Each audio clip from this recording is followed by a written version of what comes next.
House will make a second attempt today to vote to repeal Obamacare. This time, Republican leaders say the bill will not fail. President Trump and his congressional allies agreed to add billions of dollars in funding to their health care legislation. That change persuaded some Republicans to shift from no to yes. Those members say the added money will protect patients with pre-existing conditions. It did not persuade the House Democratic leader, Nancy Pelosi, who calls the bill a moral monstrosity.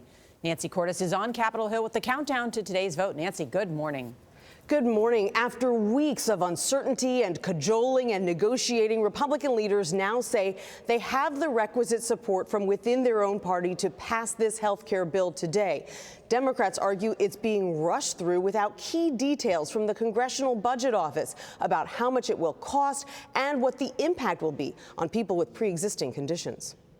We need a CBO score. Republicans and Democrats clashed in a late-night session, paving the way for today's vote. This process, to put it bluntly, is a mess. Because we have enough votes. It's a good bill. GOP leaders and the vice president have spent the past 3 days leaning hard on undecided Republicans. How many people have changed their votes from no to yes? There have been a number. I'm not going to get into the details. 10? Some holdouts were swayed by last-minute tweaks to the bill. I'm happy to announce that the people in the 7th District of Missouri will have pre-existing conditions covered adequately with this addition that we just talked the president into. The GOP plan would reduce Obamacare's subsidies for lower-income Americans and eliminate taxes on the wealthy used to pay for them. Instead, people making less than $75,000 a year would get age-based tax credits. The bill seeks to lower premiums by allowing states to opt out of Obamacare's minimum coverage rules, which require insurers to cover things like maternity care and emergency services. States could also allow insurers to charge higher rates for some with pre-existing conditions, but only if those states set up high-risk pools to help people afford it. This is sort of a fig leaf to try and win people over. Democrats argue the plan has been panned by most major interest groups, including the American Medical Association, the AARP, and the American Cancer Society.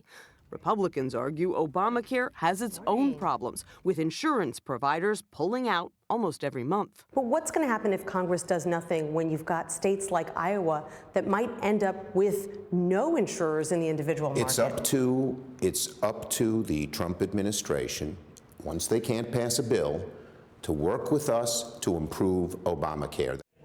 The most recent analysis we have from the Congressional Budget Office a couple of months ago was that 24 million fewer Americans would have insurance under this bill. We don't know if this analysis would change based on new versions of the bill, but Republicans argue that the analysis is flawed, and they have been encouraging their members to vote yes, saying that the bill is going to undergo major changes in the Senate anyway, Gayle.